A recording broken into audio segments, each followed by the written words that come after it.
Welcome back Youth and Teens GPD Kopo Permai di ibadah online kita. Apa kabar kalian semua? Semoga kalian tetap sehat dan tetap rindu untuk memuji Tuhan.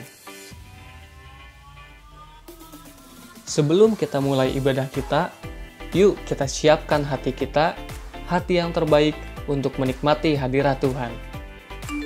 Matikan notifikasi dan jangan buka aplikasi lain ya. Semoga ibadah hari ini bisa memberkati teman-teman semua. Jangan lupa juga tetap bawa doa untuk negara kita supaya Tuhan pulihkan dan kita bisa berkumpul kembali. So, this is it. Enjoy the service.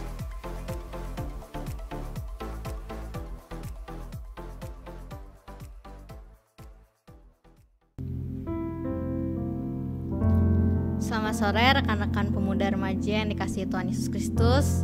Pada sore hari ini kita akan mulai kebaktian online kita.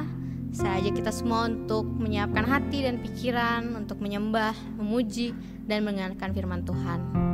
Mari kita akan angkat satu pujian, Harapanku.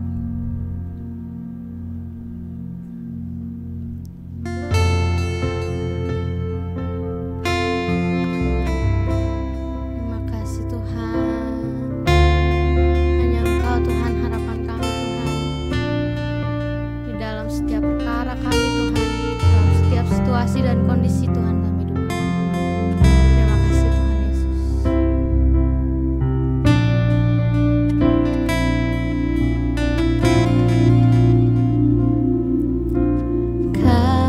Kasih-Mu, karya-Mu nyata dalamku.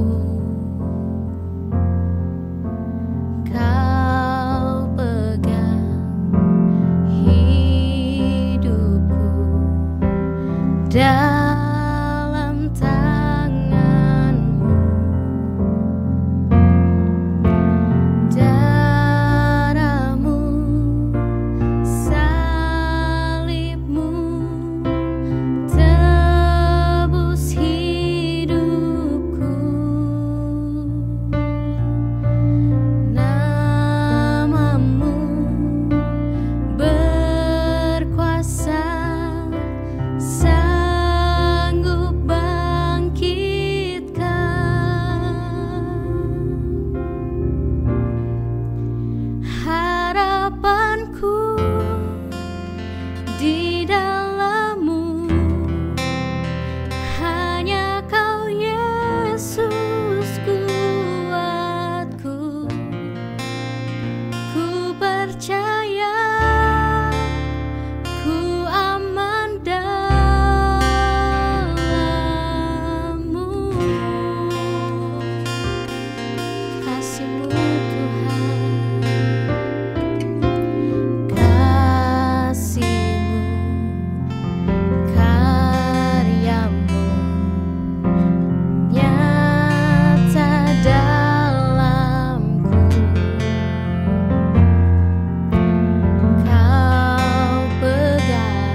Yesus, kami akan memulai Tuhan kebaktian kami pada sore hari ini Tuhan.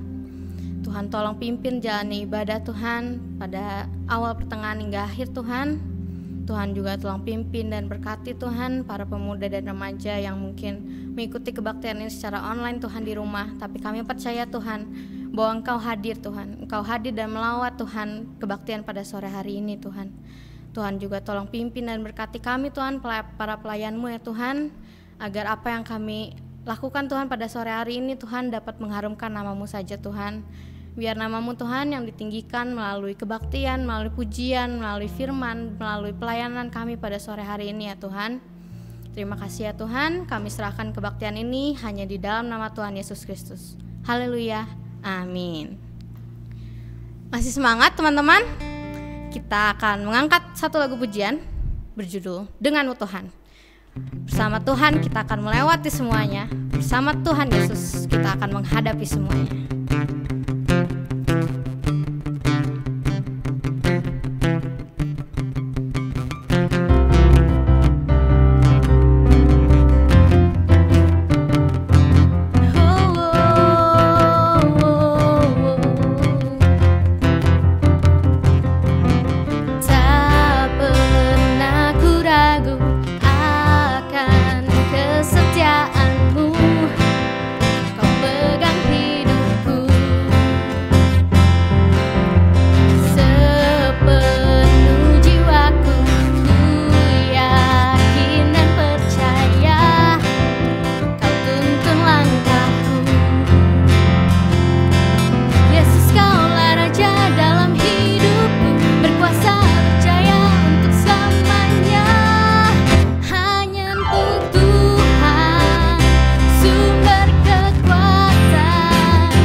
Kami siap Tuhan membuka hati kami Tuhan untuk mendengarkan firman-Mu ya Tuhan.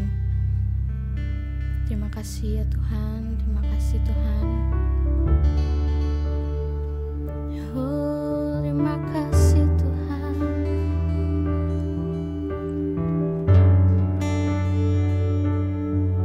Terima kasih Tuhan. Oh.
Ya, selamat sore teman-teman pemuda dan remaja semua. Untuk mengawali sesi sharing kita pada sore hari ini, saja kita semua untuk berdoa. Tuhan Allah Bapa kami yang mengasihi kami, terima kasih Tuhan atas kesempatan boleh Kau berikan. Tuhan, Kau sebentar lagi kami mau sharing Tuhan. Kau berkati Tuhan setiap firman yang akan keluar, setiap kata-kata yang akan kami bagikan, supaya kata-kata ini boleh memberkati banyak orang dan terlebih namamu dimuliakan di tempat ini. Terima kasih Tuhan, hanya dalam namamu kami berdoa mengucap syukur, haleluya, amin. Haleluya semuanya, kita firman Tuhan berbeda ya, sekarang kita sharing jadinya. Sekarang saya sharing bersama Kak Ari.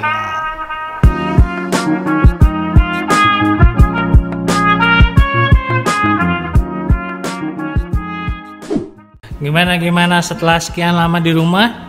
Bosan nggak?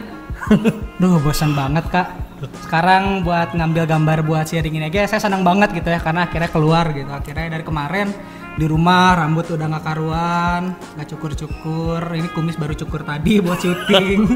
Itu justru alasannya ini pakai topi gara-gara rambutnya nggak jelas. Nah sekarang tema sharing kita apa nih Kak?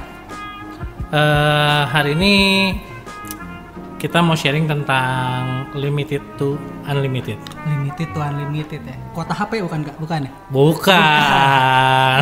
Coba Kak ceritain nih, tema kita sekarang kayak gimana sih? Maksud apa cerita dari tema kita tuh gimana? Gini loh, kenapa saya ngambil tema ini? Kan kalau kita perhatiin saat-saat ini adalah saat-saat paling gampang dalam hidup kita. Betul nggak? Kalau diperhatiin tuh banyak banget orang ngomong bahwa katanya nih untuk saat ini lu rebahan aja lu bisa menyelamatkan negara lu. Ya benar. Benar nggak? Banyak orang ngomong gitu. Katanya stay at home, cukup rebahan itu bisa menyelamatkan negara. Tapi ternyata apakah buat kita anak-anak Tuhan sama? Apa buat kita sama aja? Mesti kayak gitu juga? Atau ada tanggung jawab lain? Ya. Nah, saat berjalan dengan waktu, bosan banget setiap hari di rumah, nggak jelas mau ngapain gitu ya, nggak jelas juga maksudnya tiap hari ya gitu-gitu aja karena nggak bisa keluar, dibatasi segala macam, bosan. Akhirnya yang kita lakukan adalah mencoba mencari hal-hal baru lah. Salah satunya ya belajar dari Alkitab, gitu. Nah, waktu saya mencoba baca-baca renungan, saya berpikir ternyata pandemi ini nggak cuma tentang tidur di rumah, pulas, dan tiba-tiba Anda menjadi superhero, gitu. Nggak cuma sekedar itu, gitu ya. Ternyata ada sesuatu yang Tuhan titipkan di dalam kehidupan kita. Setelah saya bayang-bayangin, sampai ke pembayangan tentang cerita tentang janda di Sarfat. Tahu nggak? Tahu. Di sekolah minggu kayaknya udah hafal lah ya. Iya. Udah tahu lah cerita tentang itu ya. Yang tentang Nabi Elia ya kayak? Iya benar, tentang Nabi Elia. Sekarang gini ya, kadang-kadang di masa pandemi ini kalau kita lihat di saat-saat yang nggak menyenangkan seperti ini, orang menjadi lebih egois, gitu ya. Semua berusaha menjadi orang-orang yang penting kepentingan gua, menyelamatkan diri sendiri dulu ya gitu. kayak. Orang lain bodo amat gitu. Yang penting menurut teorinya gua rebahan, gua bisa menyelamatkan negara, kayak gitu. Padahal nggak cuma sekedar itu. Tuhan menuntut kita lebih dari itu. Sama seperti waktu apa yang dialami oleh janda di Sarfat, seperti yang kita tahu. Penasaran nggak sih?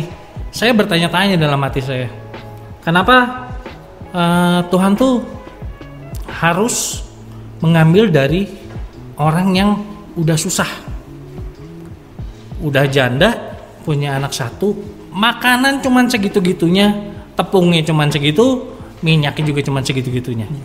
Bahkan di situ diceritain bahwa setelah dia makan, dia akan menunggu mati. Ya. Kalau dipikir-pikir Tuhan kejam banget. Kenapa Tuhan sekejam itu gitu ya? Udah tahu susah, diambil makanannya, tinggal nunggu mati. Itu mah sama kayak orang jatuh ketimpa tangga, udah di atas tangga ada ember, udah makin jadi dah tuh ya, udah makin parah, gitu, kurang lebih kayak gitulah. Tapi ternyata kalau kita renungkan, kita coba pahami lebih dalam, Tuhan ingin melakukan lebih dari itu. Sama mungkin seperti yang kita alami sekarang gitu ya. Kalau kita lihat saat pandemi ini berjalan, mungkin di minggu-minggu pertama orang masih cengengesan. Karena masih ada yang bisa sekolah, masih ada juga sebagian yang bekerja dengan baik-baik aja. Masih belum gitu. ngerasa kalau belum ngerasa lah. Ini bakal nyampe ke kita kan. Iya gitu. Pikirannya wah ini masih jauh lah. Apalagi waktu ini masih di Wuhan, jauh men gitu ya, masih jauh banget. Tapi ternyata begitu itu sampai di Jakarta, sampai di Indonesia, mulai dari dengan susahnya kita untuk ketemu teman, susah beribadah, susah bekerja, sampai akhirnya mulai ke tahap lebih lanjut. Kita mulai dibatasi gerak kita segala macam dan akhirnya ekonomi kita makin kemana-mana. susah. Ya Ekonomi makin susah. Di satu sisi saya berpikir dan merenungkan Tuhan kenapa? Tuhan kenapa gitu? Tuhan mungkin melihat orang-orang yang mungkin mereka hanya hidup dari mungkin ojol ataupun mereka cuma tukang beca apa gitu. Gimana nasib mereka dalam keadaan seperti ini? Ternyata kalau kita perhatikan itu kondisinya sama lah kayak si janda di Sarfat itu, hidup hari demi hari doang gitu. Tapi saat itu Tuhan malah minta. Elia minta. Berikan dulu buat saya, baru buat dia dan anaknya. Dipikir-pikir kejam gitu ya. Tapi apa yang terjadi? Si janda ini tetap ngasih kan? Oh iya. Tetap ngasih. Ya itu menandakan bahwa kita juga dalam kehidupan kita kadang-kadang ada situasi di mana Tuhan meminta kita di saat yang kita mungkin tidak memiliki apa-apa gitu. Saya cuma punya segini-gininya Tuhan. Kalau Tuhan ambil ya amblas, udah besok ya udah ambiar, gue nggak tahu mesti gimana gitu. Tapi ya ini gitu. Pilihannya tuh ada di tangan kita. Saat dalam kondisi seperti ini, kita mau ngambil tindakan seperti apa? Kita mau jadi seperti janda di Sarfat, atau kita memilih untuk kepentingan diri kita sendiri aja? Gitu. Tapi ternyata pilihan si janda ini adalah memberikan untuk dulu. Elia. Apa yang terjadi? Apa yang di benak dari si janda ini ya? Iya. Atau apa mungkin yang dilakukan Elia mungkin biar bisa janda ini bisa saya memutuskan mau ngasih dulu aja. Iya betul. Dia memutuskan itu bukan hal yang gampang, saya yakin ya. Karena itu adalah milik harta terakhir dia, gitu ya. Itu berat.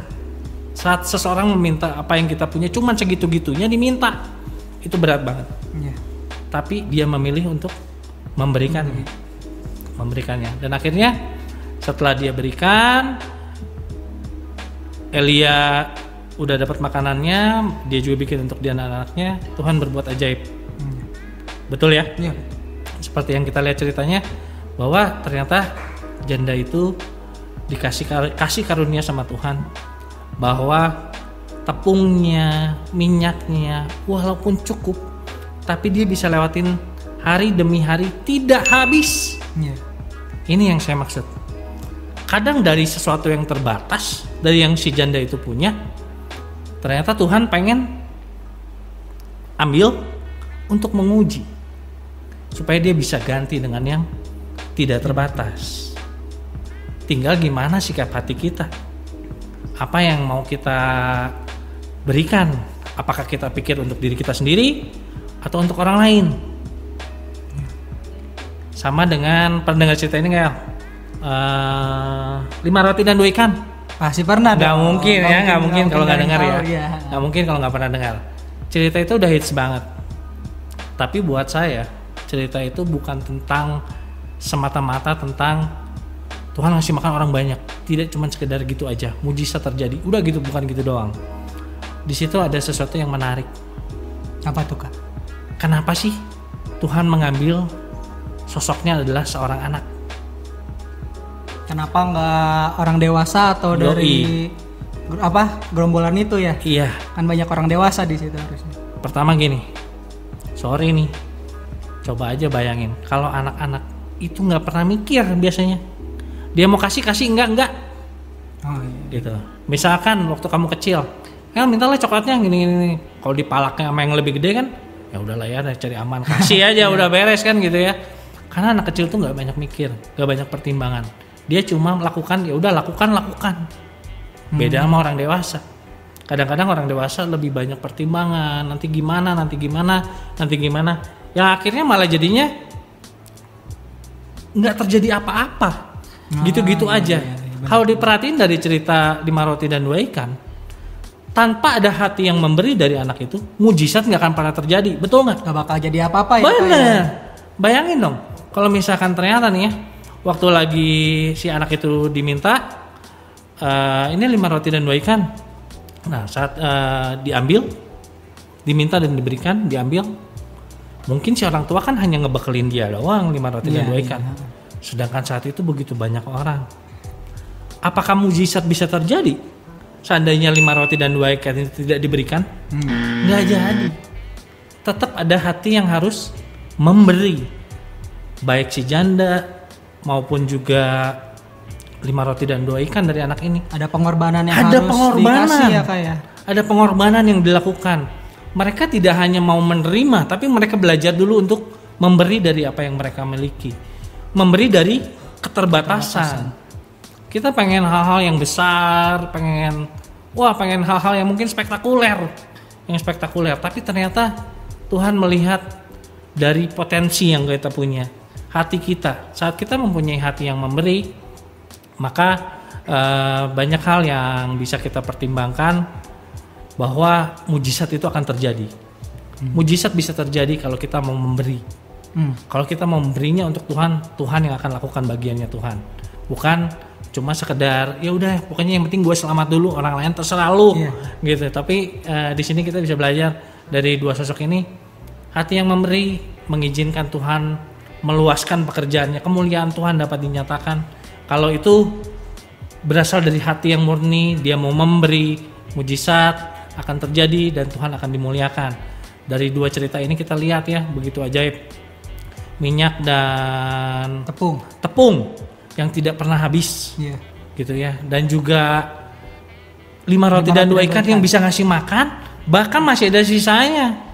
Itu 5.000 orang cuma laki-laki, tidak termasuk perempuan dan anak-anak. Hebat.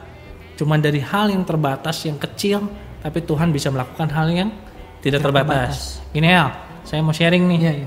Ada sedikit lah, bukan trik atau gimana, tapi ada hal kecil yang saya sedikit belajar tentang apa sih, kenapa berkat itu sebaiknya tidak kita keep sendiri, tapi kita bisa dirasakan orang banyak, gitu ya. Ini ya, saya mau bagiin. Gimana? Ini yang pengen saya bagiin. Gimana nih Kak? Kenapa sih ya? Ini bukan acara sulap ya, bukan sulap. Tapi saya pengen sharing tentang ini. Saya dapat berkat dan tiba-tiba sedikit terinspirasi lah sama hal ini. Andai kata nih Alnya, zaman kita SMA dulu, kenapa saya mengambil 3 ukuran yang berbeda? Gini, anggap ini saat kita SMA. Saat kita SMA, kamu minta sama Tuhan duit berapa sih? Mungkin nggak lagi SMA, Tuhan, gue pengen minta duit 1 M. Semua ngapain anak SMA minta duit 1 M? Jualan ganja? Nggak mungkin ya, gitu. Nah, akhirnya kan paling juga minta, Tuhan, saya pengen punya uang di tabungan saya 500.000. Saya pernah lakukan itu. Saya bilang, Tuhan, kalau boleh nih, saya pengen gitu punya tabungan 500.000 aja di rekening saya gitu ya.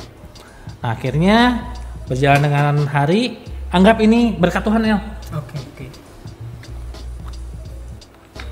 Sama Tuhan dikasih nih, set 100.000,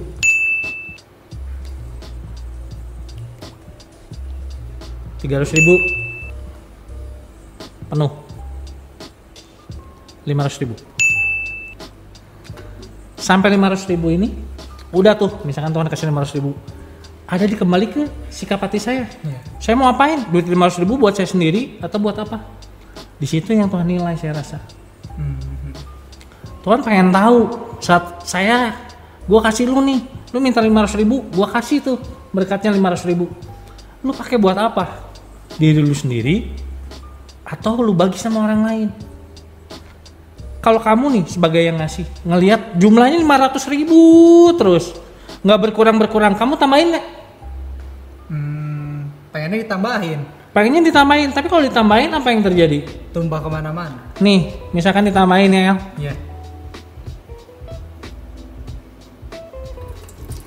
banjir, sia-sia. Enak nggak ngasih sesuatu sama orang yang minta, tapi jadi sia-sia? Enggak sih, enggak enak banget. Nggak enak banget nih. Kamu minta sama Tuhan 500.000, terus udah dikasih sama Tuhan, minta tambah Tuhan tambah lagi, tapi itu tidak pernah mengalir buat orang lain, tumpah, sia-sia, nggak ada baiknya. Pindah nih, next step, udah mulai kerja, mulai apa, Tuhan pengen dong punya uang 10 juta nih di rekening. Masa udah kerja gitu ya, pagi siang malam rodi gitu ya, duit 10 juta aja nggak dapet. Akhirnya sama Tuhan dikasih tes 5 juta udah di rekening kita. Setelah ini ditambah lagi sama Tuhan, set 10 juta penuh. Sikap kita kalau seperti tadi, Tuhan, saya yakin Tuhan akan berhenti. Begitu kamu punya 500.000, Tuhan gak akan tambahin. Buat apa ditambahin? Orang duit lu masih ada, gak berkurang. Tapi gimana seandainya ini berkurang? Saya punya 10 juta, 5 jutanya saya bagi ya buat orang-orang miskin, buat anak yatim gitu ya, buat sosial, buat bantuin mama segala macam. Berkurang. Jadi cuma 5 juta. Tuhan lihat, wah si Alka baik. Ya udahlah, saya tambahin lagi 5 juta. Tak. Penuh lagi. Tuhan bisa kasih terus berkatnya. Tambahin terus. Supaya dia nggak mengalir gimana? Alirkan terus. Buang terus. Alirkan terus. Berbagi antara satu dengan yang lain. Setelah Tuhan melihat uang 10 juta ini bisa dilakukan sharing dengan orang lain, berbagi, orang lain bisa menikmati berkat Tuhan. Bukan apa-apa. Toh saat kalian membagikan berkat juga buat orang lain, orang itu akan memuliakan Tuhan. Dia akan lihat kasih Tuhan dalam kehidupan kalian gitu ya. Otomatis diisi terus. Setelah penuh, akhirnya Tuhan menilai. Wah, ternyata buat LK 10 juta aja gak cukup. Ganti ya sama yang 100 juta. Lebih gede lagi sama Tuhan dikasih 100 juta. Full. Dikasih 100 juta. Setelah dikasih 100 juta, kamu melakukan seperti saat kamu punya uang 10 juta. Itu akan lebih ringan. Dibanding kamu punya uang segitu-gitunya, kamu kopet, kamu gak mau bagiin sama orang, kamu gitu terus, kamu buang buat sia-sia, Tuhan gak tambahin berkatnya, ya Tuhan mikirnya, ya udahlah lu juga 500.000 cukup gitu ya. Cukup buat apa gua tambahin. Tapi begitu kamu bisa mengelola berkat Tuhan dengan baik gitu ya, kamu bisa kelola apa yang Tuhan percayakan sama kamu dengan baik, saya yakin dan percaya Tuhan akan ganti dengan lebih besar. Gak menutup kemungkinan kamu juga nanti bisa jadi miliuner ya. Amin ya. Supaya kamu terus Tuhan tambahkan berkat, dan akhirnya kepercayaan Tuhan sama kita itu bisa kita bagikan buat orang lain. Amin. Gak cuma untuk kita, tapi juga buat sesama kita yang lain. Amin. Gitu. Amin. Apalagi dalam saat seperti ini, mungkin buat kita anak-anak Tuhan dituntut lebih. Benar nggak? Benar. Karena selama ini orang yang taunya, wah anak-anak Tuhan itu adalah yang motornya keren lah. Yang kalau ke gereja tuh pakai kemeja berdasi gitu. Eksklusif, keren, banyak eksklusif gitu ya, gerombolan, helm, wah cakep punya gitu ya. Anak-anak Tuhan itu diberkati. Nah sekarang yang ditanya adalah sama orang adalah, berkat itu cuma buat kalian atau kalian bagikan buat orang lain? Kalau pengen tahu saatnya kapan? Sekarang saatnya. Saatnya sekarang Indonesia membutuhkan orang-orang generasi muda seperti kita untuk melakukan banyak hal untuk Indonesia. Nggak cuma untuk diri sendiri atau gereja sendiri, tapi untuk banyak orang. Kita bisa bantu mungkin dari satpam, tukang sampah dekat rumah kita, orang di sekitar kita dulu ya kayak. Gitu, orang di kita bantu, kita jadi berkat buat mereka. Daripada kamu cuma sekedar keluar rumah, mari kita buka di dalam Mazmur sekian, percaya enggak, ditimpukin iya gitu ya. Tapi tindakan nyatanya tuh ada di mana? Itu yang Tuhan tuntut sekarang. Kita udah belajar sekian banyak di dalam gereja, dengerin firman Tuhan. Kalau kamu kebaktian di Kopo, dalam hari Minggu aja ya, kamu bisa kebaktian pagi, dilanjut kebaktian sekolah minggu, dilanjut kebaktian remaja, kebaktian siang, kebaktian sore, kenyang lah kamu ya. Nah, dari sekian banyak firman yang sudah kamu dengar, sekarang Tuhan cuma tanya, apa reaksinya dari itu? Apa yang kamu lakukan dari apa yang sudah kamu dengar? Gitu kan? Ya. Sekarang Tuhan minta, apa sih yang kamu mau lakukan buat Indonesia? Apa yang kamu mau lakukan buat bangsa kita? Gak usah jauh-jauh, perhatiin teman-teman di sekitar kita. Caranya simpel ya, seperti yang saya ngobrol kemarin. Gimana nih? Kalau misalkan kita punya grup, kita jualan aja di grup. Minimal misalkan si A jualan mangga, si B jualan alpukat, bisa saling beli, bisa saling tuker, kita bisa sehat juga makan mangga ya, gitu. Dan juga jadi berkat buat mereka diberkati, orang tua mereka juga terbantu ekonominya, dan akhirnya semua orang bisa menikmati berkat Tuhan itu gitu. Kadang-kadang yang jadi pengalaman saya, orang itu pengen ngasih tapi dia pengen nunggu kaya. Iya benar, banyak banget yang kayak saya mah sekarang coba bisanya segini. Iya. Nanti kalau saya gajinya naik, kalau saya dapat belanja yang lebih banyak, nanti saya pasti kasih deh, banyak banget yang kayak gitu kan. Iya, itu kembali ke sini ya. Iya benar-benar. Gitu. Kata-katanya cuman kalau seandainya nanti gue mau bagi setelah, kalau Tuhan tambahin ini, kalau ini, dan Tuhan mah tahu. Iya. Itu cuma sekedar kalau aja. Cuma kalau aja. Nunda-nunda aja sebenarnya. Betul, nunda-nunda aja. Masa mau ngasih duit 100.000 harus nungguin punya duit 1 miliar? Kapan nyampainya gitu kan? Caranya adalah kita bertumbuh sambil berjalan gitu. Jadi adalah caranya ya tetap walaupun kita punya berkat segini, kita sisihkan buat orang lain. Saat kita punya berkat segini, sisihkan buat orang lain. Kalau perpuluhan udah pasti wajib. Gitu ya. Tapi kan ada hal lain yang bisa kita bagi dengan orang lain. Jadi nggak usah nunggu-nunggu lah. Ngapain lo nunggu-nunggu gitu ya? Kalau kita punya berkat, sisihkanlah buat orang lain. Walaupun itu sedikit, tapi itu pasti berarti buat orang lain. Oh iya gitu. Kak, tadi dengar apa perumpamaan karya yang karya kasih ya. Saya jadi keinget loh, ini mirip banget kayak apa ya? Contohnya kayak orang tua ngasih sesuatu buat anaknya Kak. Iya. Ketika misalnya saya sering ngalamin itu ya, kayak misalnya handphone misalnya. Orang tua saya kasih yang harganya 1 juta 2 juta. Ketika saya pakainya jorok, ketika saya pakainya hilang-hilangan, sering rusak, sering jatuh. Orang tua ngeliat HP-nya juga dipakainya nggak bener, dipakainya sia-sia aja. Boro-boro ketika saya minta HP yang 4 juta 5 juta, orang tua juga mikir mungkin ngasihnya kayak. Jadi saya lihat, oh ini kayak orang tuanya ngasih jajan misalnya, ngasih 500.000-nya kurang sih, anaknya kurang, tapi dipakainya buat foya-foya terus, buat jajan-jajan, traktir temennya, nggak dipakai buat nabung, nggak dipakai apa. Ketika orang tua mau ngasih lebih juga, rasanya mungkin malas ya Kak ya. Iya. Pasti malas banget karena orang udah dikasih uang tapi uangnya nggak dipakai dengan baik kayak itu sama. Iya. Tuhan juga seperti itu gitu. Kamu saya berkati, tapi kamu nggak bisa kelola berkatnya dengan baik. Buat apa saya tambahin? Iya makin nggak bener atau bener nggak gitu ya. Udah misalkan saya punya teman tuh baru dibeliin handphone baru ya sama bokapnya A9. Gak lama retak sininya. Banyak cacat-cacat gitu. Kalau saya jadi papanya, saya nggak akan beliin handphone baru. Iya. Buat apa gitu? Handphone yang harga segitu aja dia nggak bisa jaga. Gimana mau dibeliin yang baru? Gitu. Tapi minimal kita belajar jaga kepercayaan yang Tuhan berikan. Dan nggak usah takut saat yang Tuhan tuntut dari kita adalah hal-hal yang terbatas, yang limited gitu ya, yang cuma segitu-gitunya. Ternyata Tuhan tuh selalu punya rencana memberikan kita yang lebih besar. Yang lebih besar. Caranya adalah kita memiliki hati yang memberi dulu. Setelah kita memiliki hati yang memberi, saya yakin dan percaya kita semua juga pasti akan diberkati. Jangan lupa dalam setiap berkat kita, di situ ada pesan Tuhan di dalamnya. Supaya berkat itu sampai juga buat orang lain. Tidak cuma kita yang diberkati, orang lain juga harus diberkati. Berkatnya dipakai juga, betul, bukan dinikmati sendiri aja. Betul. Saatnya kapan? Sekarang gampang banget lah. Bisa memberkati di antara teman bisa, keluar bisa, ke tetangga bisa. Kita bisa lakukan banyak hal. Tapi ya semoga itu bukan cuman no action talk only gitu ya. Tapi yang kita perlu adalah kita melakukannya, melakukan bagian kita, dan Tuhan yang akan memberkati kita. Ya kurang lebih sharing itulah ya yang bisa saya bagi. Menarik banget ya teman-teman. Tentang sharing ini sangat mengingatkan kita kembali ya teman-teman, karena di saat-saat sekarang ya pasti benar kata Kak Ariel, semuanya egois, egosentris semuanya. Apa-apa diri sendiri, apa-apa keuntungan saya sendiri. Lupa kalau orang-orang lain juga banyak yang lebih nggak beruntung dari kita ya Kak ya.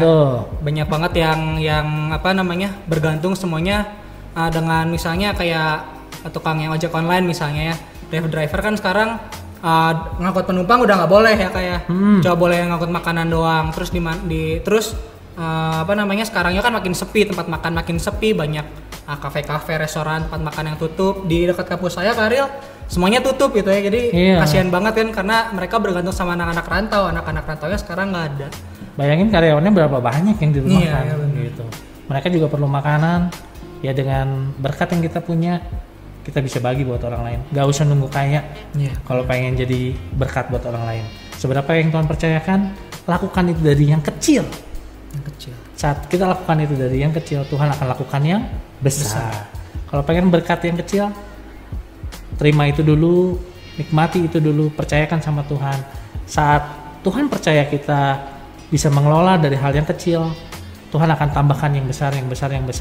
Dan akhirnya kita juga semakin maju di dalam Tuhan. Tapi ini semua tidak untuk kita, bukan cuma untuk kita, tapi untuk banyak orang, untuk Indonesia, terlebih untuk kemuliaan nama Tuhan. Amin, haleluya. Kan ya, jadi kesimpulan dari sharing kita pada hari ini ya tadi sih, jadi jangan nunda-nunda dulu teman-teman, jangan nunda. Kalau kita memberi apapun yang kita punya sedikit pun, ketika hati kita tulus, ketika hati kita pengen menjadi berkat buat orang lain, lakukan aja dulu karena Tuhan pasti sediakan yang lebih besar buat kehidupan kita. Amin. Haleluya. Jadi itu sekian sharing kita pada hari ini. Semoga bisa jadi berkat buat teman-teman semua yang ada di rumah. Nah, oke, berarti sebagai penutupnya saya minta dengan hormat Karil tutup dalam doa. Oke, ayo teman-teman, kita mau berdoa. Mari kita berdoa. Tuhan Yesus, terima kasih buat kebaikan Tuhan dalam kehidupan kami. Kami boleh menikmati kasih karunia Tuhan di dalam kehidupan kami. Kami masih sehat, kami masih dalam keadaan yang baik. Itu karena kasih karunia Tuhan dalam kehidupan kami. Hari ini kami belajar dari firman Tuhan bahwa apa yang kami miliki berasal dari Engkau, dan biarlah kami belajar untuk mengelola apa yang Tuhan berikan dalam kehidupan kami untuk memberkati orang banyak. Berikan kami hati yang terus ingin memberi buat orang lain, hati yang memiliki empati untuk kami berbagi dengan orang lain, supaya tidak hanya kami yang diberkati, orang lain juga menikmati berkat Tuhan. Biar kiranya melalui setiap apa yang kami lakukan, nama Tuhan yang dipermuliakan. Jaga terus kami Tuhan, kami yakin dan percaya kehidupan kami ada di dalam tangan Tuhan. Tuhan yang akan menjaga kami semua. Kami juga berdoa untuk bangsa dan negara kami, Bapak Presiden kami, baik Bapak Jokowi maupun juga wakilnya, maupun juga setiap menteri, maupun juga setiap pemerintah yang ada Tuhan. Biar kiranya Tuhan yang menolong mereka semua, Tuhan yang memberikan hikmat buat mereka dalam menghadapi pandemi ini. Biar kiranya mereka Tuhan boleh melakukan keputusan-keputusan yang berasal dari Engkau Tuhan. Kami juga berdoa Tuhan untuk setiap tim medis yang ada Tuhan. Mereka menjadi ujung tombak dalam perjuangan negara kami untuk bebas dari corona ini Tuhan. Tuhan memberikan mereka kesehatan. Kami yakin dan percaya Tuhan, setiap yang mereka lakukan tidak akan pernah menjadi sia-sia.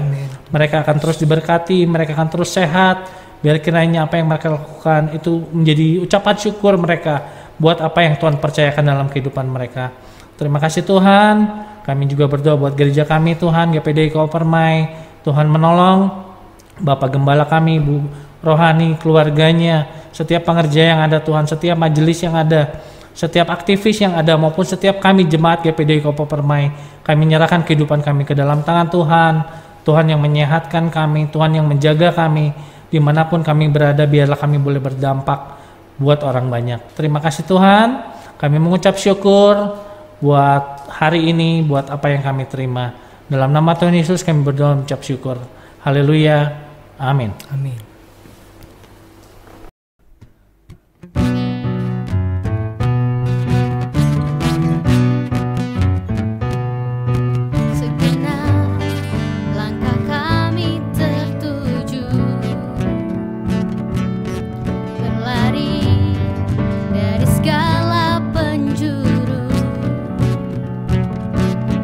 Mendekat kepada Sang Penebus.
Thank you. God bless you.